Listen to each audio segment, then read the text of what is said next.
estudiar la bendita Torá. Esta semana iniciamos una nueva lectura, el estudio de un nuevo libro que es Shemot, el Éxodo, y que es el segundo libro de la bendita Torá. La porción semanal lleva el mismo nombre, Shemot, también, y significa nombres, así, ¿verdad? Tal cual, nombres.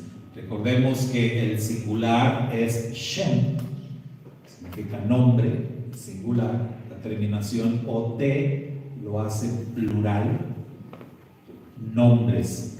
Y es muy interesante, siempre que empezamos el libro de Shemot, siempre reflexiono en esto de que la terminación OT, cuando empezamos a estudiar el hebreo básico, aprendimos que esta terminación OT lo hace plural femenino. Es plural femenino. Porque la terminación IM le hace el plural masculino en hebreo. Entonces es muy interesante que la porción diga, estos son los nombres, Shemot, y esperaríamos entonces que esté hablando de nombres femeninos. Sin embargo, cuando empieza el libro, empieza la parashá semanal, dice, estos son los nombres, no encontramos nombres femeninos. Los nombres que se dan son los hijos de Jacob. Entonces, esto es algo que siempre llama mucho la atención. Y bueno, hoy en día se habla de inclusión como si fuera una novedad, ¿sí? Como si hubieran descubierto el hilo negro, ¿no? El tema de la inclusión. El Eterno es inclusivo, el Eterno sí, Él no deja fuera a nadie. Y los sabios dicen que la razón por la que dice Shemot, los nombres, y es que está incluyendo a las mujeres. Por eso la palabra es el plural femenino, aunque los nombres que aparecen son de varones. Entonces es muy interesante el balance que el Eterno da para incluir a todo el pueblo de Israel. Bueno, la parashá Shemot va desde lo que es el capítulo 1, verso 1 del libro del Éxodo, hasta el capítulo 6, verso número 1. Y a grandes rasgos, la porción nos habla de la estancia del pueblo de Israel en Egipto, a donde llegó el patriarca Jacob con toda su familia, y se establecieron ahí, siendo sustentados por el Eterno a través de Yosef. Pero los años pasaron y el libro de Shemot nos dice que un día se levantó un rey que no conocía a Yosef y que vio en los hijos de Israel una amenaza, porque vio que el pueblo había crecido demasiado en número y lo vio como un peligro, y entonces aquel rey, aquel faraón decidió someter a los hijos de Israel a esclavitud. Y así comienza el libro del Éxodo con el pueblo de Israel en esa transición, convirtiéndose en esclavo y formándose como nación, formándose como pueblo, creciendo como pueblo, pero en esclavitud. El libro del Éxodo nos habla de los sufrimientos, de los padecimientos de Israel ahí, a tal grado que los hijos de Israel, los varones, estaban siendo asesinados al nacer, eran ahogados en el río. Y nos habla nuestra parashá de una manera muy especial de un niño que fue salvado de esa muerte, y que no solamente eso, sino que este niño fue a dar hasta el palacio del faraón, ya que fue la hija del faraón quien lo encontró en el río, en una canastilla, Y dice la Torá que ella le puso por nombre Moisés. Dijo, porque de las aguas lo saqué.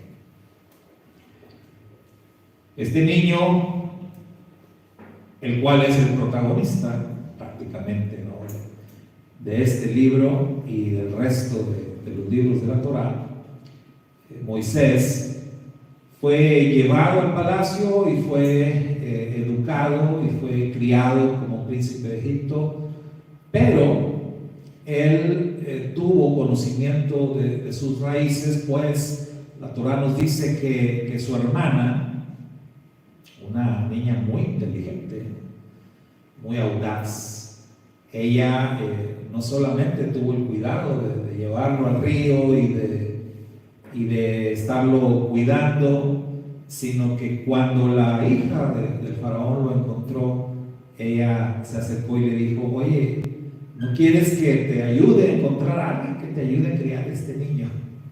Y pues lo llevó con su mamá, ¿verdad? Entonces Moisés fue criado por su propia madre, pero ya con una identidad egipcia. Y así creció Moisés. La Parashá nos dice que este Moisés, ya siendo un adulto, pues este Moisés quiso hacer algo por los de su pueblo, quiso hacer algo por los hijos de Israel. Se metió en problemas, gracias, asesinando a un soldado egipcio. Después recibe pues amenazas de su propio pueblo, de los israelitas, de que lo van a acusar de haber matado al egipcio. Todo eso llevó a Moisés a salir huyendo de Egipto y llegó hasta territorio madianita. Y ahí Moisés, nos dice la Torá, conoció a la que sería su esposa, a su suegro. Ahí se casó, ahí se estableció, ahí tuvo hijos. Ahí entró Moisés en una etapa de tranquilidad en su vida, hasta que, llegada cierta edad, tiene un encuentro con el Eterno. Y vamos a hablar acerca de eso hoy. Vamos a hablar de este encuentro que Moisés tuvo con el Eterno, ahí en Éxodo capítulo 3. Y nuestro tema es quítate los zapatos. Nuestro tema es quítate los zapatos, porque la Torá dice que cuando Moisés tuvo este encuentro con el Eterno, la primera instrucción que Moisés recibió fue: quítate los zapatos. O como traducen algunas versiones, quita las sandalias de tus pies, porque el lugar en el que estás pisando es tierra santa, es tierra kadosh. Eso es lo primero. En un encuentro con el Eterno, Moisés recibe esta primera instrucción, esta primera palabra: quítate los zapatos. Y es una expresión entonces muy importante, ya que es lo primero que él escucha. Y es una instrucción que sin duda pues tiene que esconder una enseñanza para nosotros hoy. Era una enseñanza para Moisés. Es una instrucción, un mandamiento, si lo queremos ver así, que él debía quitarse los zapatos antes de cualquier otra cosa, antes de tener más revelación, antes de escuchar quién era el que le estaba hablando, o incluso, antes de conocer al Eterno. Él recibe esta instrucción: tienes que despojarte de tu calzado, tienes que quitarte tus zapatos. Entonces vamos a ver acá,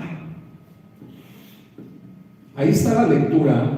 No sé si se alcance, quizás los que están primera fila si lo alcanzan a leer.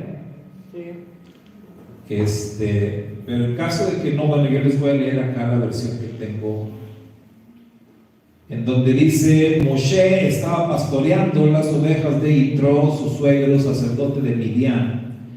Condujo las ovejas más allá del desierto y llegó al monte de Dios, a Horeb. Se mostró el ángel del Eterno a él en una llamarada de fuego dentro de una zarza. Moshe vio, y he aquí que la zarza ardía en fuego, pero la zarza no se consumía.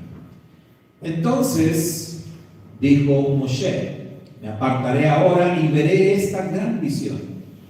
¿Por qué motivo no se consume la zarza? Vio el Eterno que se apartó para ver. Entonces Dios lo llamó desde la zarza y le dijo: Moshe, Moshe. Y él contestó: heme aquí. Y le dijo el Eterno: no te acerques aquí, saca tus zapatos de sobre tus pies, porque el lugar donde estás parado, sobre él una tierra sagrada es.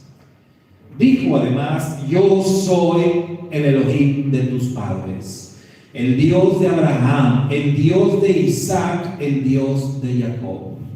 Entonces ocultó Moshe su rostro porque temió observar al Eterno. Dijo además el Eterno: he visto el sufrimiento de mi pueblo que está en Egipto, y sus clamores he oído por causa de sus opresores, porque yo conozco sus dolores y he descendido para liberarlos de la mano de Egipto. Amén. Bueno, hasta ahí.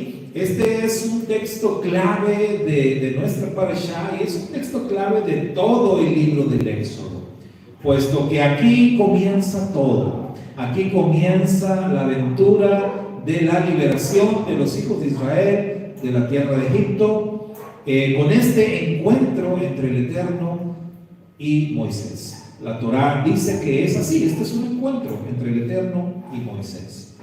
Es muy interesante la visión que tiene Moisés, una zarza que está ardiendo pero que no se consume. Los sabios dicen que la zarza representa a Israel, que a lo largo de toda su historia pues siempre ha estado bajo fuego, pero siempre ha sobrevivido. Y decíamos que la primera instrucción que Moisés recibe es quitarse el calzado. Primero está el llamamiento, ¿verdad? Porque lo primero que Moisés escucha de la boca del Eterno es su nombre. 2 veces. Moisés, Moisés. Es muy interesante, hermanos, esto del llamado doble. ¿Sí? O sea, ¿por qué no le dijo solamente Moisés una vez? Sino que la Torá enfatiza que lo llama 2 veces.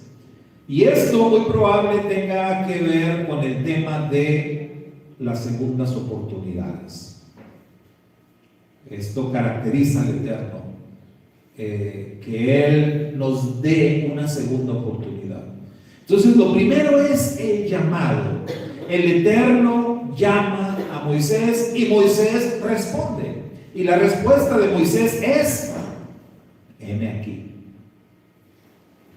Estas palabras, heme aquí, que bien podemos entenderlas como a sus órdenes. ¿Sí? Estoy a sus órdenes.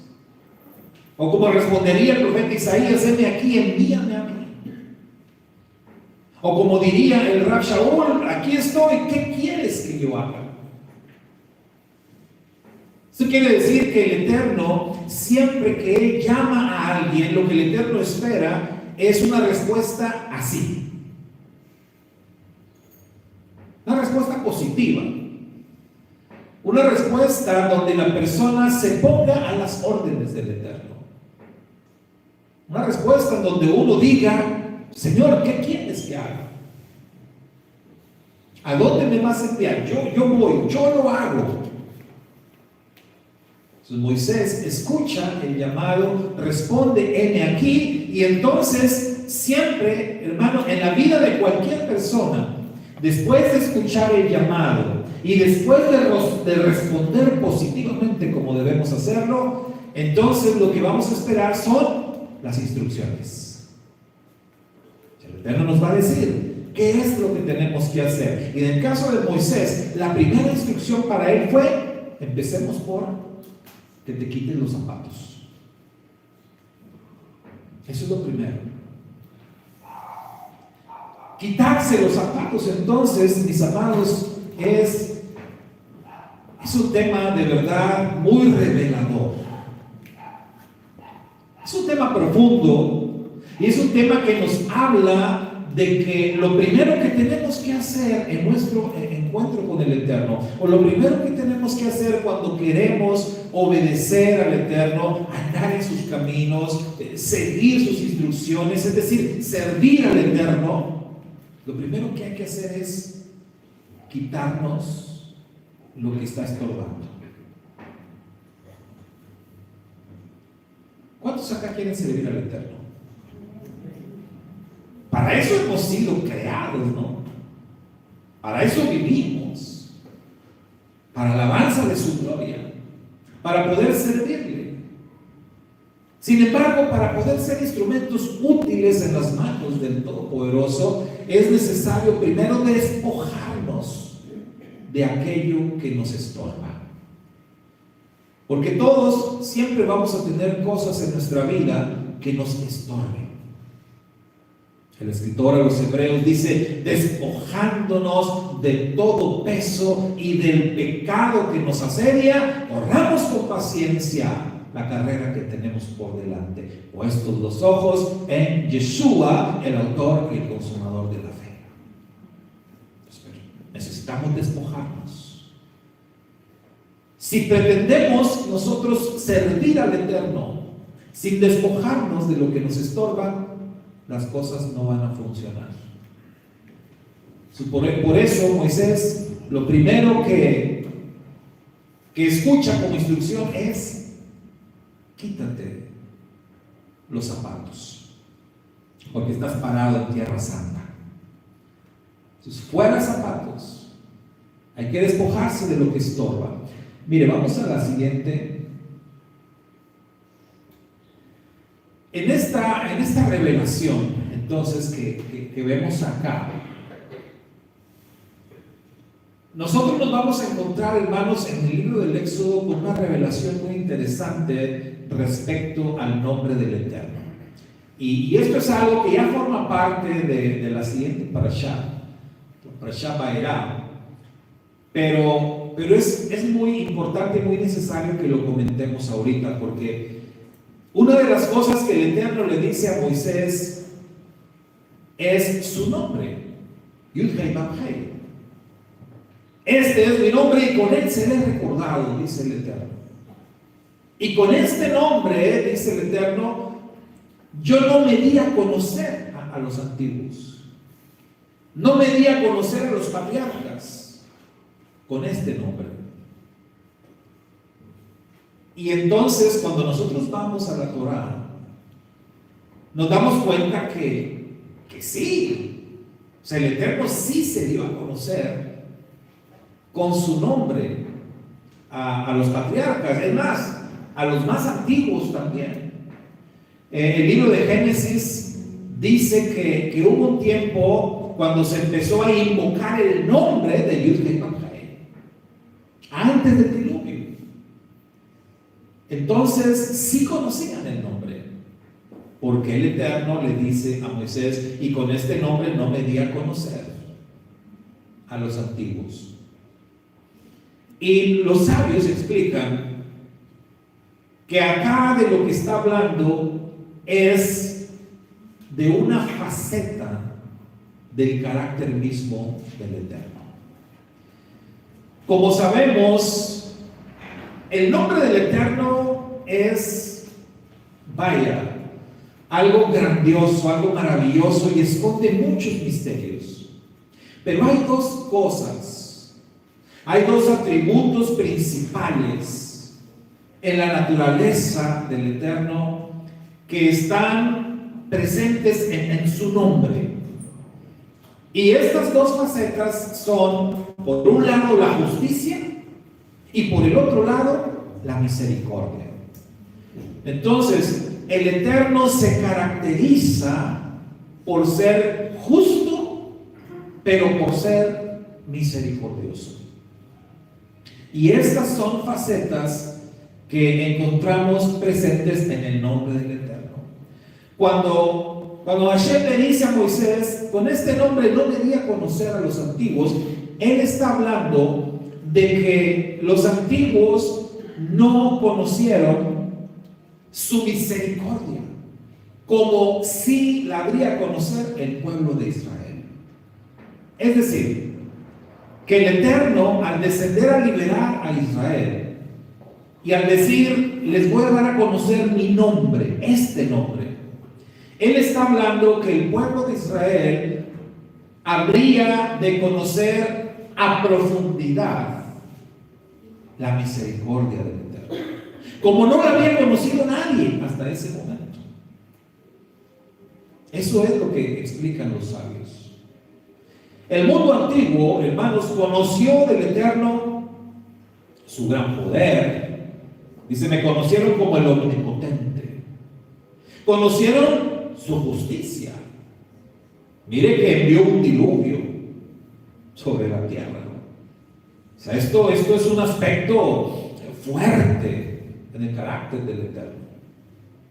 Él castigó al mundo antiguo. El mundo antiguo conoció lo estricto que es el Eterno. Cuando Él descendió a confundir las lenguas y a detener el proyecto de Babel. Pero la gran misericordia del Eterno no había sido todavía revelada ni experimentada por nadie hasta ese momento, como la habría de experimentar el pueblo de Israel. Así como aquel canto, ¿no?, precioso que dice, más alta que el cielo, más profunda que el mar, y cosas así, ¿no?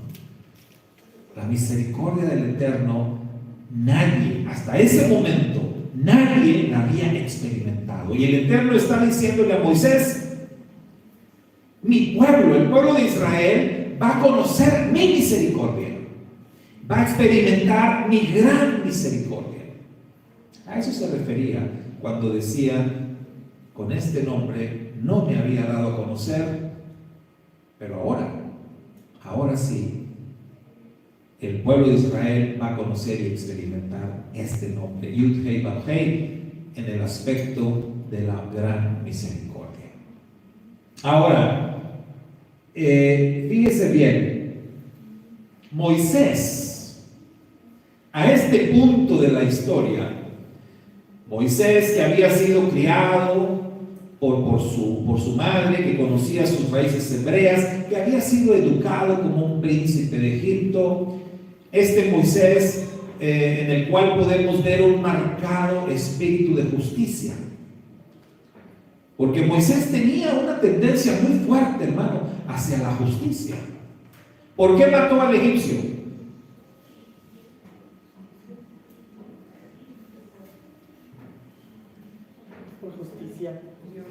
Por justicia, ¿verdad? Porque le pareció injusto el trato que estaba dando el soldado a su compatriota. Entonces, eso es de verdad un celo por la justicia. ¿Cuántos de ustedes tienen así un espíritu justiciero? ¿Cuántos de ustedes ven una injusticia y quieren hacer algo? O sea, no se quieren quedar de brazos cruzados. Y cuando tienes ese espíritu justiciero, siempre te metes en problemas. ¿Sí o no? Siempre te vas a meter en problemas. Entonces Moisés se mete en problemas por su espíritu justiciero. Y su espíritu justiciero aparece otra vez cuando está en Madián. Y había ahí unos abusivos, ¿no? Que no querían dejar a las hijas de Jetro sacar agua, Y otra vez aparece el justiciero Moisés. Entonces él tenía muy marcado esto de la justicia. Bueno, antes de eso lo vuelve a hacer con sus compatriotas que están peleando y otros, ¿por qué se pelean ustedes? Son hermanos, no deben de pelear. O sea, siempre él con ese espíritu justiciero. Pero todo parece indicar que Moisés necesitaba hacer un ajuste con esto. Moisés necesitaba en su persona, en su carácter, necesitaba un equilibrio, necesitaba un balance. Es decir, necesitaba quizás bajarle un poquito al espíritu justiciero y ponerle misericordia.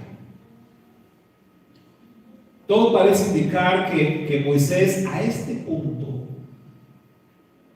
él necesitaba desarrollar un carácter misericordioso en su vida. 40 años estuvo en Egipto y luego 40 años pastoreando ovejas. Se puede decir que en ese punto ya él estaba pues equilibrado, y es cuando el Eterno lo llama para que le sirva y le dice que se quite los zapatos. Entonces esta frase, quítate los zapatos, hermano, hay que despojarte de lo que estorba. O sea, necesitamos trabajar en ti, necesitamos trabajar en tu vida aquellos aspectos que van a estorbar tu ministerio, que van a estorbar tu servicio al Eterno. Porque nuestro servicio al Eterno, hermanos, tiene que ser con excelencia, lo mejor que se pueda. Hay personas que gustan de hacer las cosas como dicen vulgarmente, al ahí se va. Al ahí se va. Recuerdo una anécdota de un hermano, un querido amigo pastor, que también trabaja la cuestión de la albañilería, y me platicaba él una historia, pues yo creo que ficticia, ¿no? Pero sí tenía una enseñanza. Y decía que había un albañil que hacía las cosas así, y que incluso él decía una frase, él decía, ay, Sebastián lo arregla. Así decía. Entonces el patrón le decía, oiga, maestro, ¿y cómo va a quedar ahí el muro? Mire, no se le hace que le faltó. Ah, sí, pero ay, Sebastián lo arregla, decía. Y así, ¿no? Otra vez, oiga, maestro, no se le hace que le faltó pintar bien. Sí, pero ay, Sebastián lo arregla. Y siempre así decía, ay, Sebastián lo arregla. O sea, queriendo decir, pues ahí se va. Es así, como quede. Entonces decía él que llegó el día de la paga. Y ahí estaba el maestro para cobrar su salario. Y el patrón le dijo, oiga, ¿qué cree, maestro? Pues que vino Sebastián, le arregló todo y ya cobró también. Así que no hay paga para usted, porque ya Sebastián lo arregló. Y entonces la lección, me decía el hermano, dice, no, hay que hacer todo lo mejor posible, con excelencia, que el cliente quede satisfecho. Y si eso hacemos desde una perspectiva humana, sirviendo, ¿verdad?, al prójimo, sirviendo a un patrón, ¿cuánto más no debemos de hacer para el Eterno las cosas con excelencia? Lo mejor posible. Nada de ay, Sebastián, ¿verdad? Tenemos que hacerlo lo mejor posible. Decía otro hermano también que porque había en muchos servicios en iglesias se acostumbra presentar ofrendas de alabanza, ¿no? Como en Pesaj, nosotros en Pesaj es una tradición que se nos convoque a preparar una ofrenda para Pesaj, una ofrenda de alabanza, ya sea un canto, un poema, algo, ¿no? Entonces esto es una tradición de mucho tiempo en todas las iglesias. Y conocimos a otro hermano pastor, también buen amigo, y él, ministro de música, experto, maestro en la música. Fue, pues no sé si fue maestro tuyo, Israel. Bueno, y este hermano pastor es, yo creo todavía, muy estricto en el tema de la música y en todo, es muy estricto este hombre, ¿no? Entonces, cuando había esto de las ofrendas musicales, a este pastor le molestaba mucho que hubiera hermanos que pasaran a cantar algo a la se va. Así como que él decía, no, ¿verdad? No lo despistaba, él hacía caras y regañaba y fuerte. Y él decía eso, decía, es que hermano, si vas a hacer algo para Dios, hazlo bien. Esfuérzate y prepárate. Y no lo hagas como que, al cabo es para el Señor. Eso es vergonzoso. Porque muchos se escudan en eso, no es para el Señor, es para su gloria, no le hace como salga. No, ¿cómo que no? O sea, tiene que ser bien hecho, porque es para Él. Pues si fuera para cualquiera, pues sí, hay que, como sea. Pero no hacemos las cosas a veces para los demás, ¿por qué las vamos a hacer para Dios así? Entonces tenemos que hacer lo mejor y darle al Eterno lo mejor. ¿Sí? Entonces por eso en nuestro servicio al Eterno es importantísimo el que nos despojemos de las cosas que nos estorban, que nos quitemos aquello que pueda manchar nuestro servicio al Eterno. Moisés recibe esta instrucción primaria, quítate los zapatos. Empecemos por ahí, empecemos por despojarnos de lo que estorba. Bien.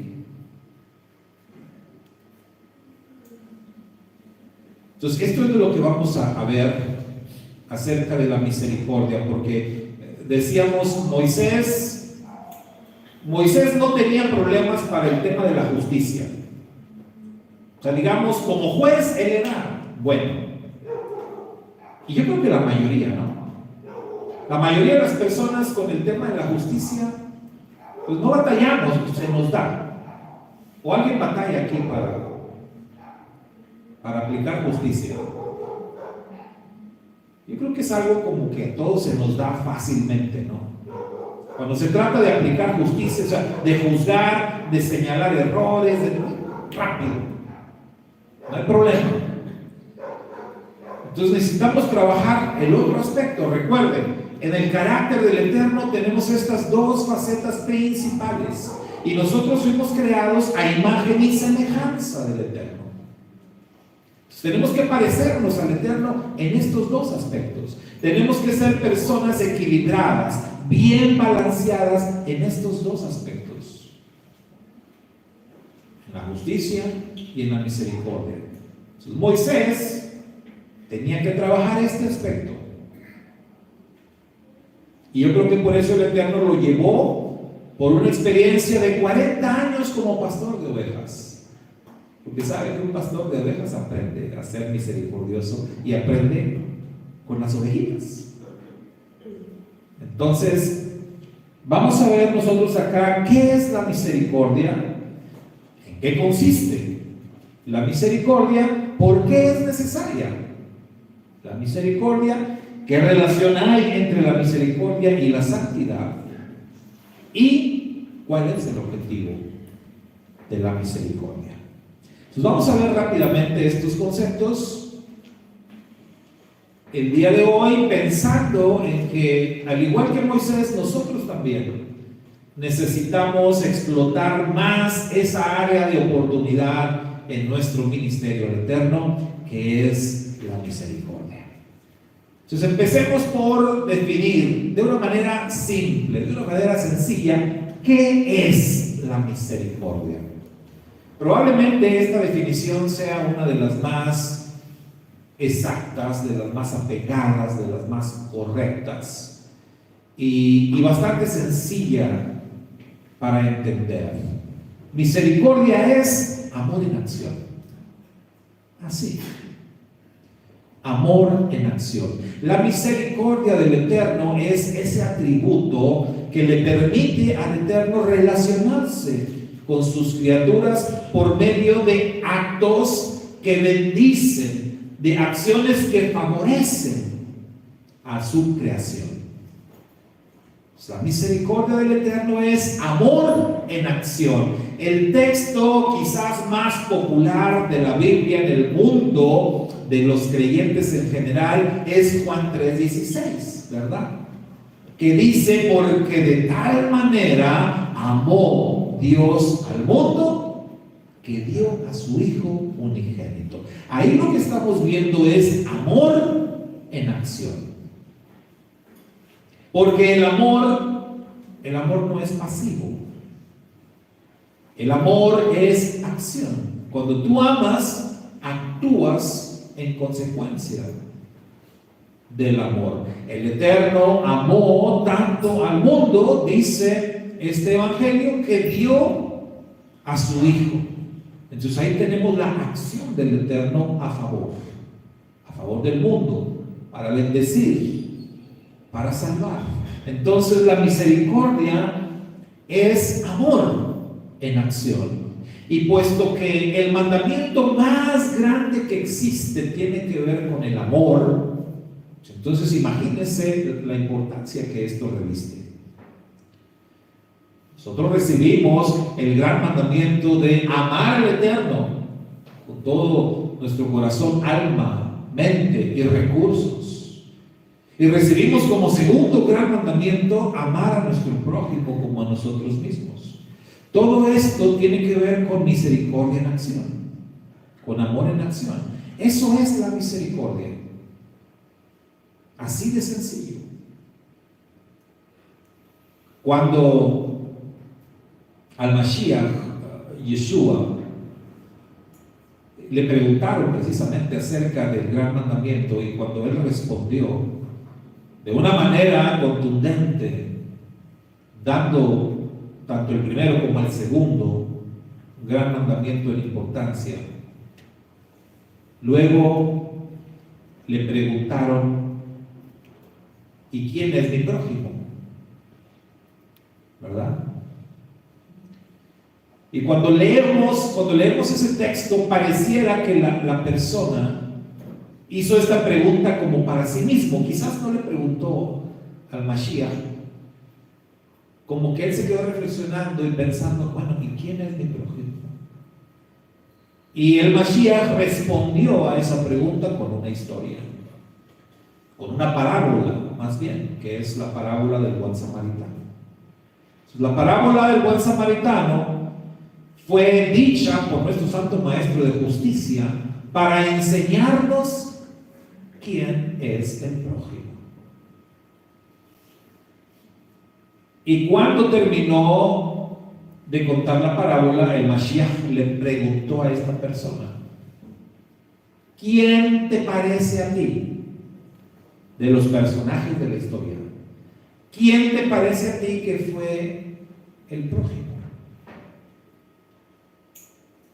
Y puesto que la persona que recibe la pregunta era judío,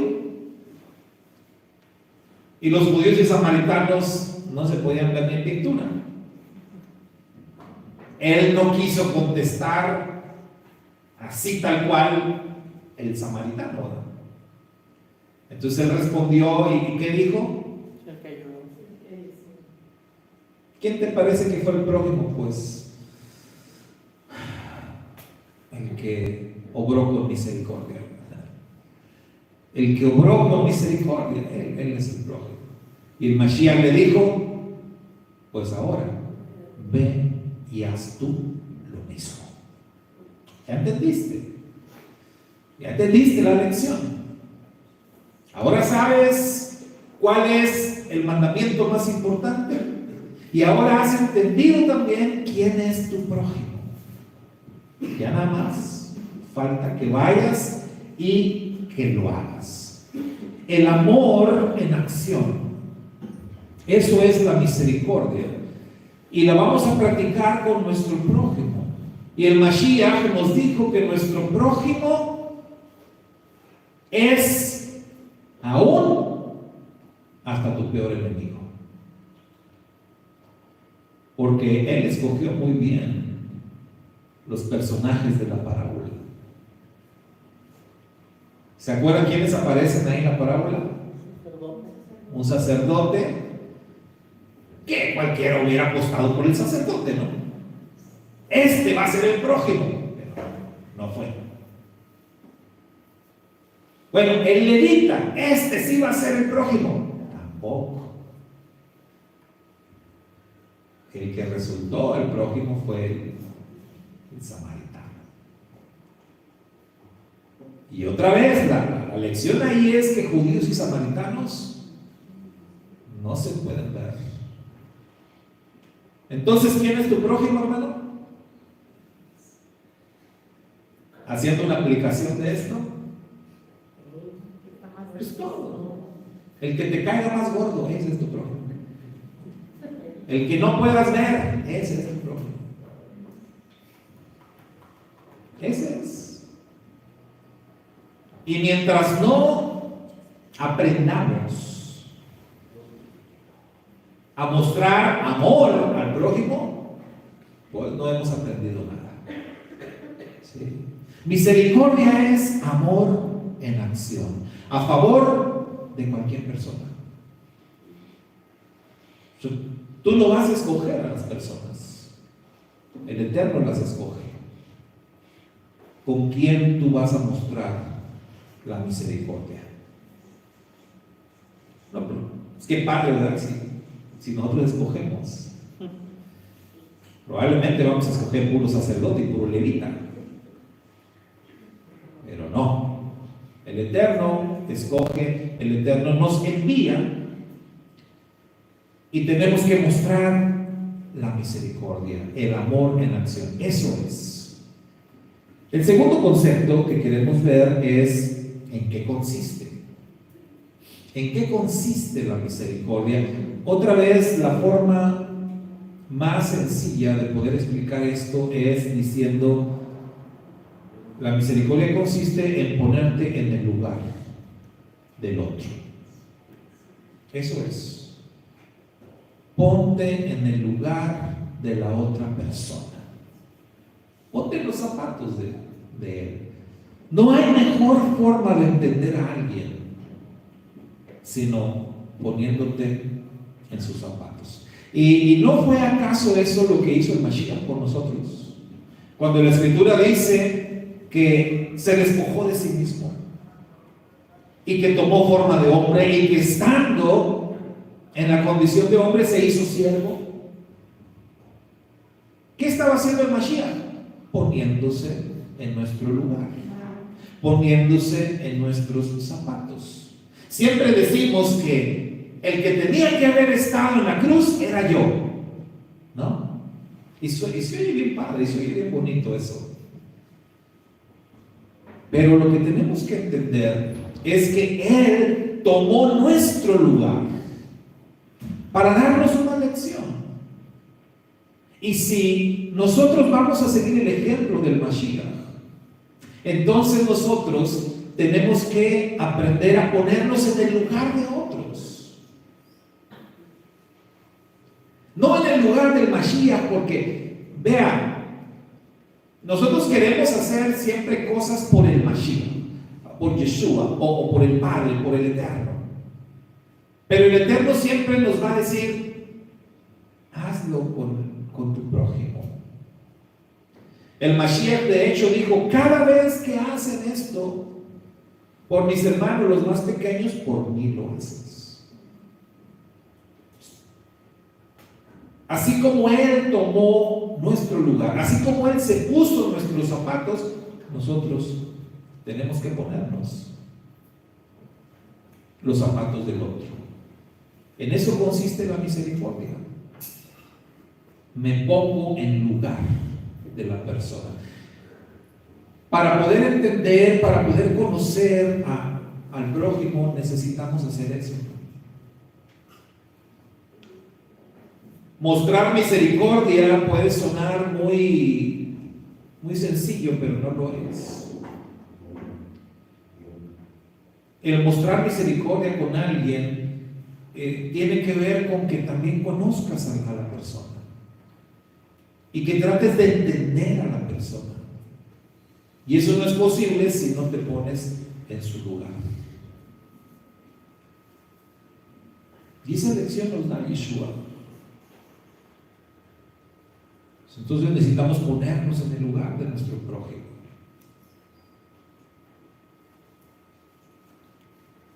Hay personas que son muy rebeldes, o niños que son muy rebeldes y que luego los juzgamos. Y decimos, qué niño tan tremendo, qué niño tan rebelde, qué niño tan desobediente. Pero necesitamos ponernos en su lugar, en sus zapatos. ¿Por qué? ¿Por qué es así? ¿Por qué se porta así? ¿Qué hay detrás? ¿Qué historia hay ahí? ¿Por qué se comporta así, no? El muchacho. Siempre hay alguna razón. Y mire que se lo dice a alguien que tuvo un comportamiento muy rebelde. Saben que algunos les he contado esa parte de la historia de mi vida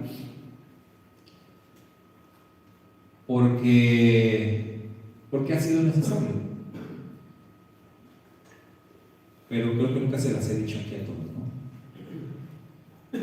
Pero así rapidito les digo, yo fui un niño así como que modelo desde que nací, ¿verdad? Y hasta cierta edad. Hasta quinto año de primaria, yo era un niño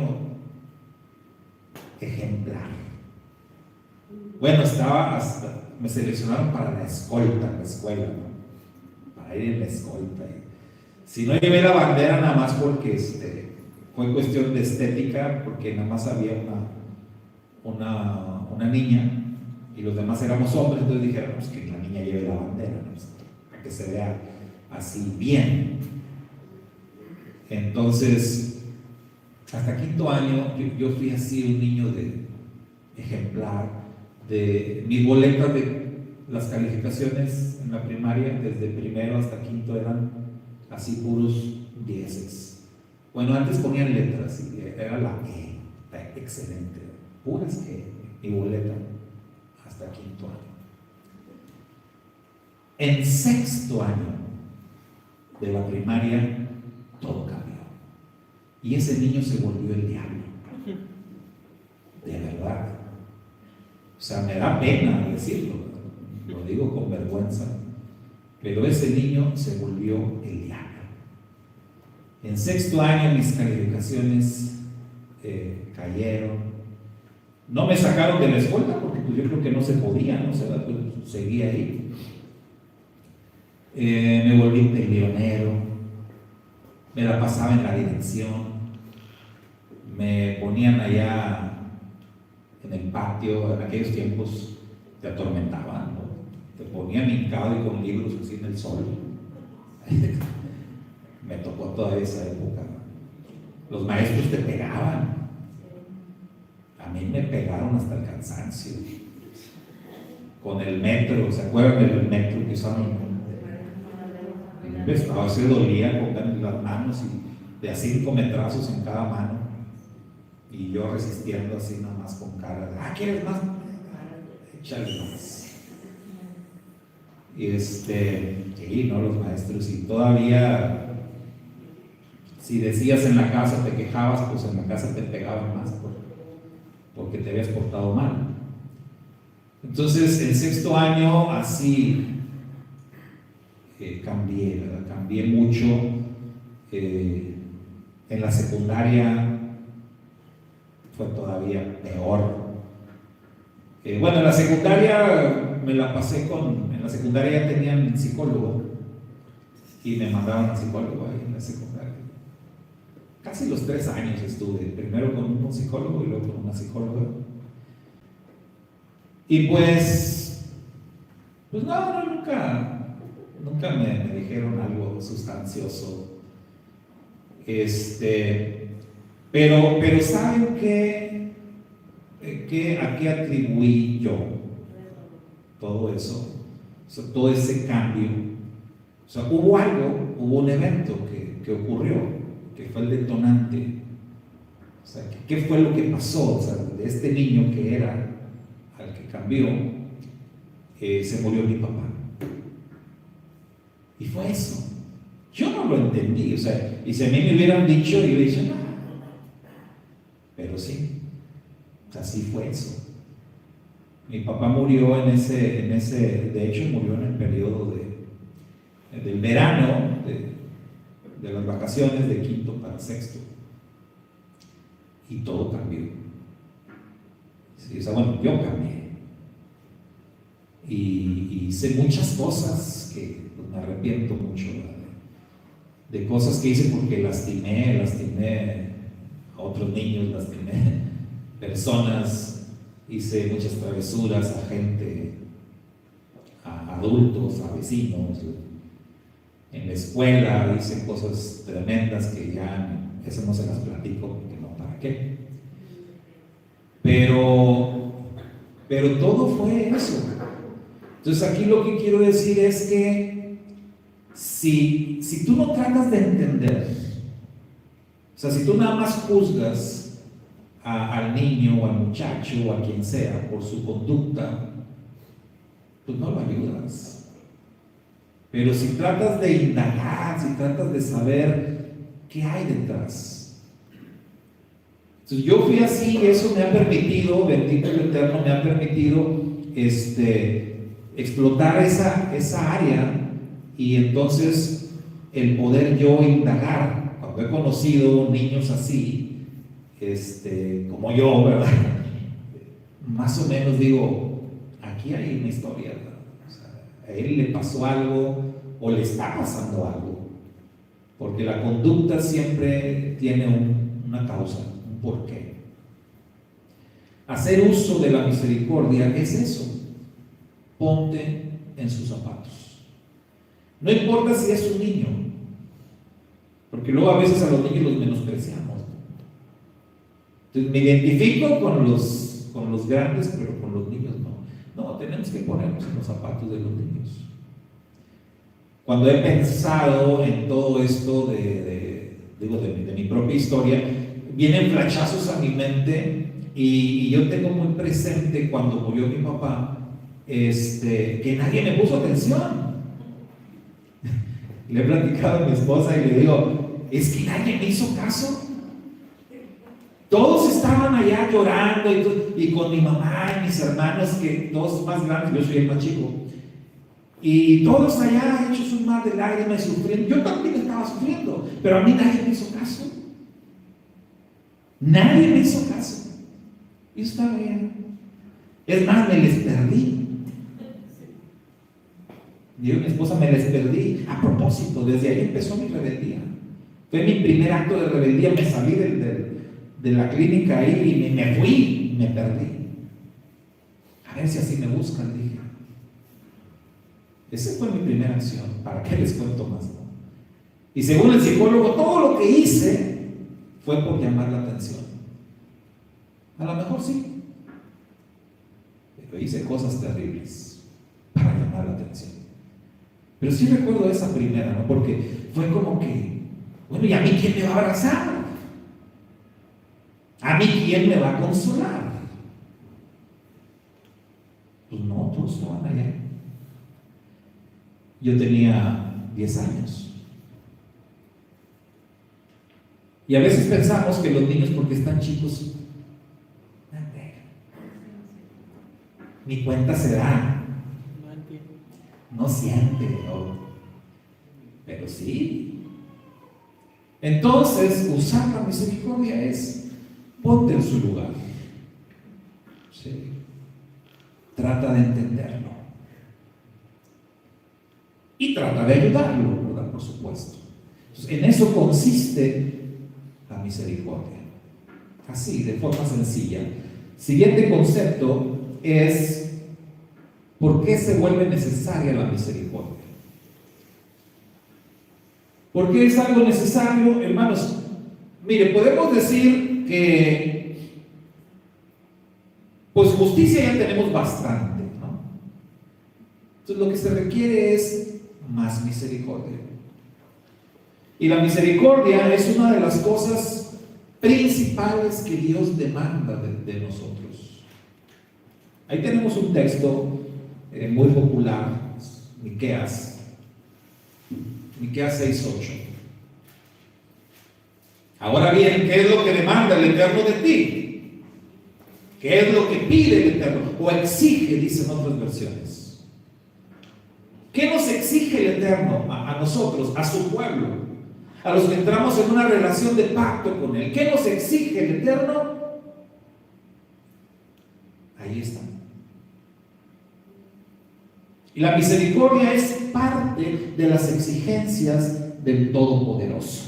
Es parte de las cosas que el Eterno espera de ti. Ahí está la justicia también, si se fijan, ¿no? Pero dijimos, justicia hay bastante. Quien se encargue de justicia, hay suficiente.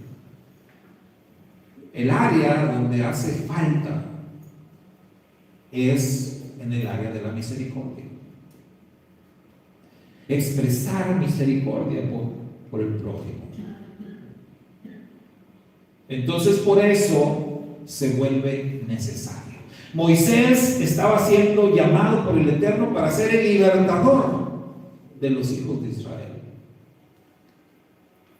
Y para eso iba a necesitar misericordia. Iba a necesitar ponerse en los zapatos de ellos. Moisés no había experimentado ser esclavo. Él fue príncipe de Egipto. Entonces, iba a tener que ponerse en los zapatos de ellos. Se vuelve necesaria la misericordia. Para que tú puedas ayudar a alguien, necesitas tener eso que llamamos misericordia o compasión. Hay versiones que utilizan la palabra compasión. No lástima, ¿verdad? Porque la lástima es más como un sentimiento. La lástima, todo el mundo puede sentir lástima, no todos sienten, ¿eh? Porque hay gente muy mala que ni siquiera siente lástima. Pero la mayoría debe sentir lástima. Es decir, que vemos una necesidad o vemos una persona sufriendo, padeciendo por algo, y la mayoría tenemos la capacidad de decir, pobrecito, pero no hacemos nada. Y esa es la diferencia entre lástima y compasión, o lástima y misericordia. Entonces, no solamente dices, sino haces algo. Recuerden, amor en acción. Haces algo para ayudar, haces algo para apoyar. Entonces, la misericordia es necesaria porque es una exigencia de parte del Eterno. El mundo no puede ser lo que el Eterno quiere que sea sin misericordia. La necesitamos. urgentemente.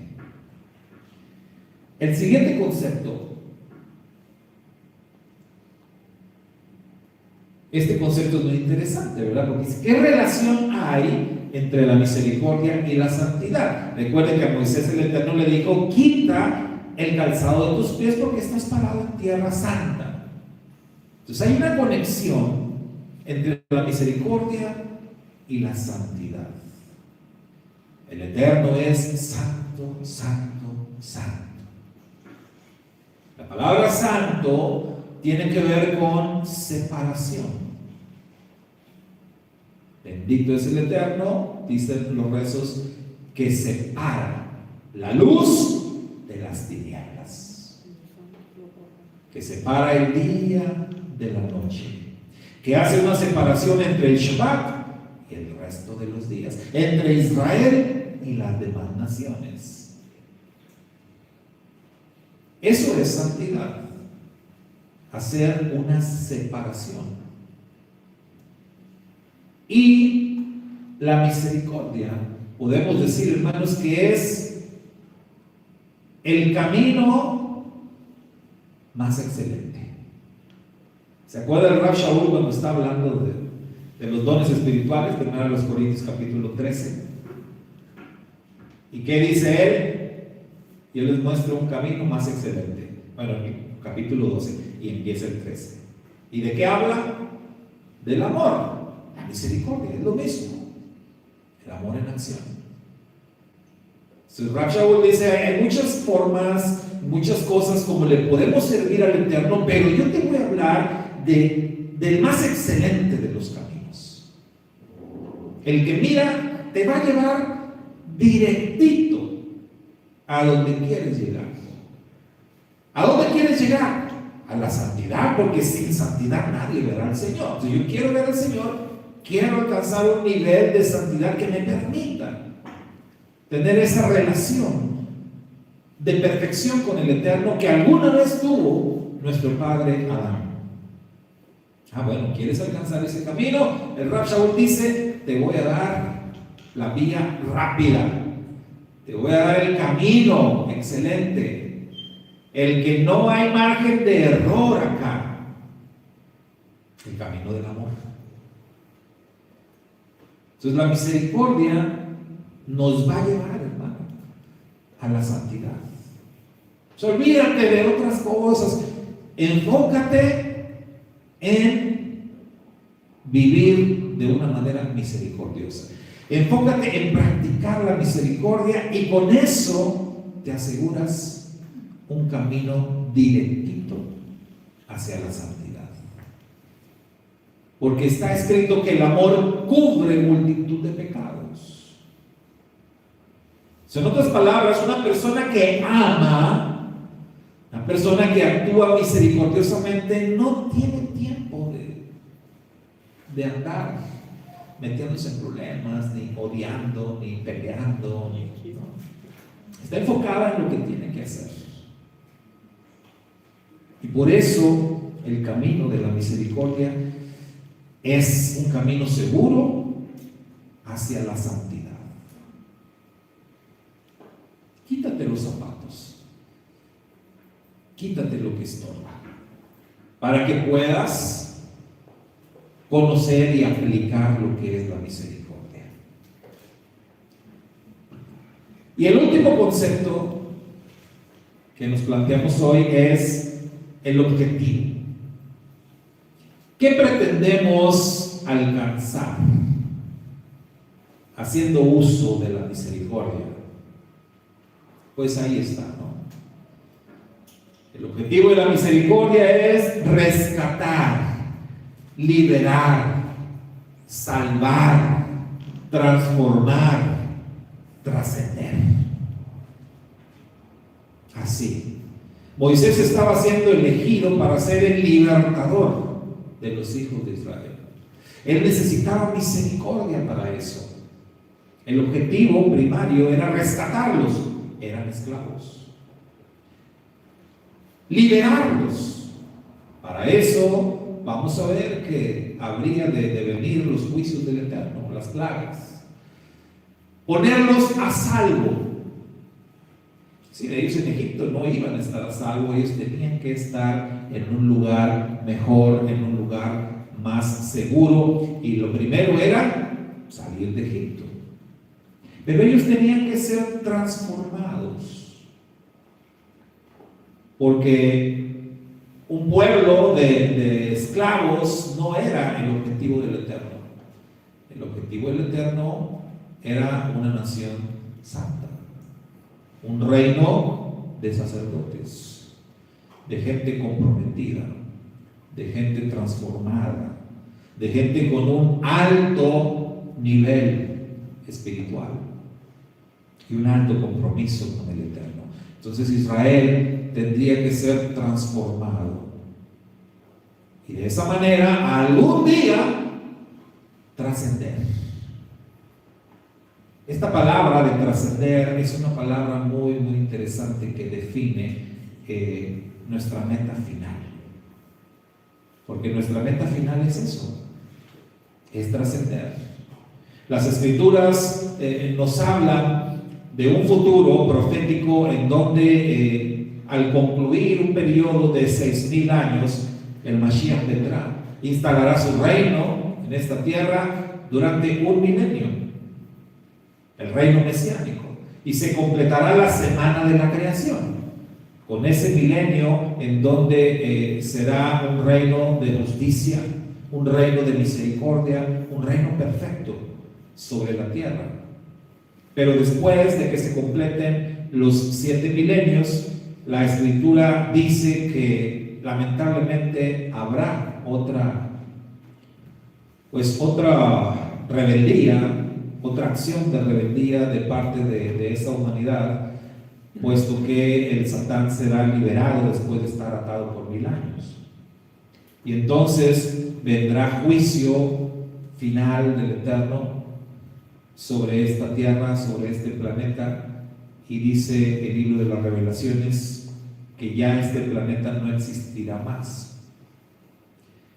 Posteriormente habla de la eternidad, pero de la eternidad ya no sabemos más. ¿Dónde va a ser la eternidad? En este planeta no. Entonces por eso hablamos de trascender.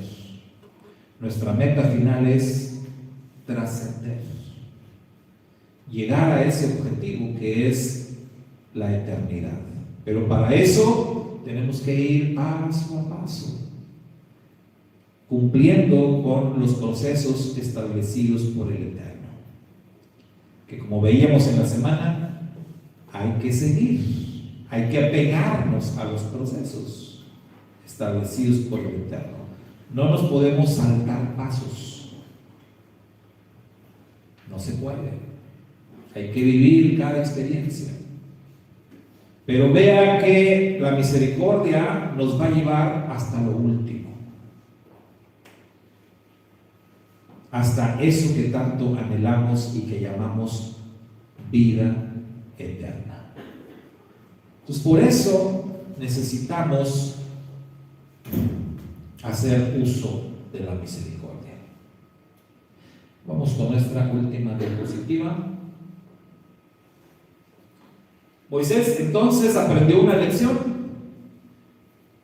que no se le olvidó nunca, hermano. Esa lección ahí aprendida en Horeb, quítate los zapatos, fue una lección bien aprendida.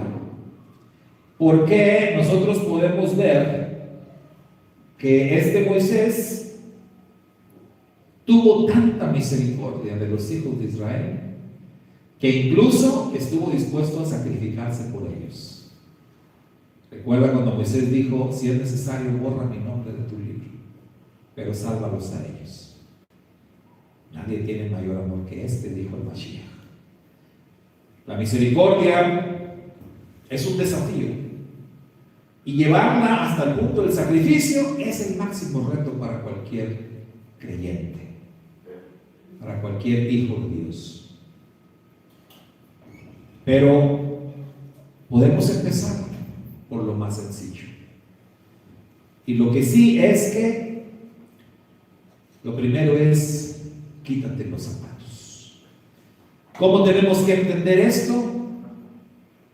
Despójate de lo que te estorba, hermano. ¿Qué es lo que te está estorbando?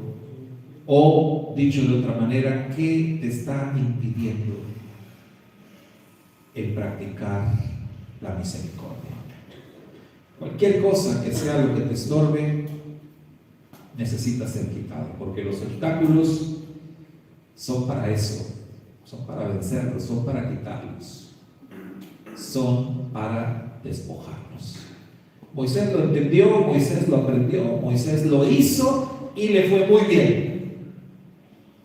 Entonces, la pregunta es para ti, para mí. ¿Estaremos dispuestos a quitarnos los zapatos?